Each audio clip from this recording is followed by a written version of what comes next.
In front of me is POCO F4 and today I would like to show you how you can manage all vibration settings on this POCO device. Start by opening settings and scrolling down just a bit.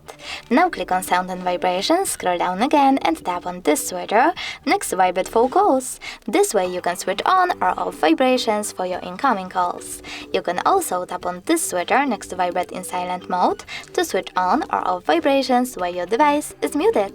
Now you can enable or disable touch vibrations by clicking on this switcher next to haptic feedback. If you decide to enable them, you can also adjust intensity by swiping left or right on this haptic slider. Thanks so much for watching. If you enjoyed this video, leave a like, comment and definitely subscribe. Bye!